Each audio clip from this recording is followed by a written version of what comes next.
गया है। फिर से 3 शहरों पर खतरा मंडरा रहा है और वहां सायरन बज रहे हैं। तार्नोपिल, इवानोको में अलर्ट जारी है। लवीव में भी हवाई हमले का अलर्ट जारी है। लवीव को अभी तक सुरक्षित माना जा रहा था और बहुत से लोग हैं जो तमाम शहरों से निकलकर लवीव की तरफ जा रहे थे और अब लवीव में भी हवाई हमले का सायरन बज रहा है।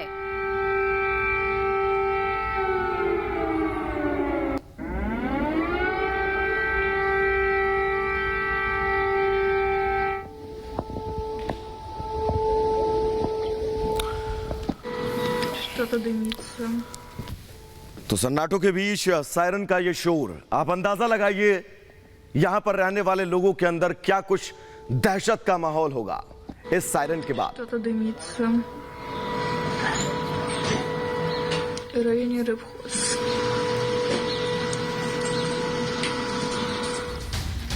इस बीच दुनिया के तमाम नेता एक दूसरे के संपर्क में हैं और इस बीच बड़ी खबर यह है कि अमेरिकी राष्ट्रपति जो बाइडेन ने तुर्की के राष्ट्रपति एर्दोगान से बात की है। आपको बता दें कि तुर्की में ही दोनों देशों के यूक्रेन और रूस के विदेश मंत्रियों की बैठक हुई थी।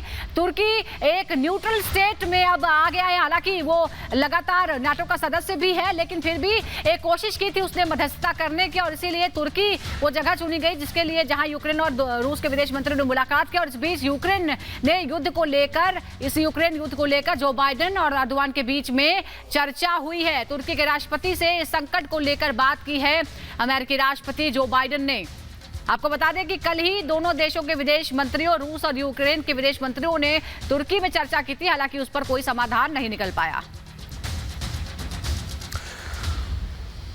तो चलिए इस बीच एक और बड़ी खबर आपको बताएंगे। रूस के हमले की एक नई तस्वीर सामने आई है। जाइटोमीर में भारी तबाही देखी जा रही है। जाइटोमीर वो इलाका जहां पर रूस लगातार अटैक कर रहा है और अब एक जो तस्वीर आई है वो परेशान करने वाली है। जाइटोमीर के इलाके में भारी तबाही देखी जा रही है। रूस के हमले की नई तस्वीर और ये तस्वीर जिसमें जाइटोमीर में भारी बमबारी की जा रही है। महायुद्ध से जुड़ी बड़ी खबर और ये बहुत अहम तस्वीर आप सबकी टीवी स्क्रीन पर। रूस के हमले की नई तस्वीर इस बात की तस्दीक करती कि रूस आज 16वें दिन भी अटैकिंग मूड में है। जाइटोमीर को निशाना बना रहा है, खार्किव को निशाना बना रहा है, कीव को निशाना बना रहा है, मारियोपोल को निशाना बना रहा है। वो तमाम इलाके एनरहोदर हो या फिर वो कई ऐसे इलाके जहां पर रिहायशी लोग रहते हैं जिसके जरिए दबाव बनाया जा सके यूक्रेन पर, उन तमाम इलाकों पर लगातार हमले किए जा रहे हैं। जाइटोमीर में भारी बमबारी की गई और ये तस्वीरें उसी बमबारी के दौरान, आप समझिए इन तस्वीरों के जरिए, इस विध्वंसक रोशनी के जरिए कि यहां पर कितनी विध्वंसक तबाही रूस की तरफ से मचाई गई है। जाइटोमीर में लगातार रूस हमलावर था और इसी कड़ी में यहां पर बमबारी की गई है। इस बीच दोनों देशों के बीच इस युद्ध को 16 दिन हो चुके हैं और इस दौरान लगातार दोनों देशों की तरफ से एक दूसरे को बड़े से बड़ा नुकसान पहुंचाने का दावा किया जा रहा है। अब तक किसने क्या दावा किया है इस रिपोर्ट में जानते हैं। रूस यूक्रेन के खिलाफ अपनी मुहिम रोकने को तैयार नहीं और यूक्रेन रूस के सामने झुकने को तैयार नहीं। 16 दिनों से लगातार रूस यूक्रेन के बीच जंग जारी है। रूस के वार का यूक्रेन भी जोरदार तरीके से पलटवार कर रहा है। यूक्रेन के मुताबिक अब तक 2 हफ्ते के युद्ध के दौरान रूस के 56 लड़ाकू विमान, 82 हेलीकॉप्टर मार गिराए गए।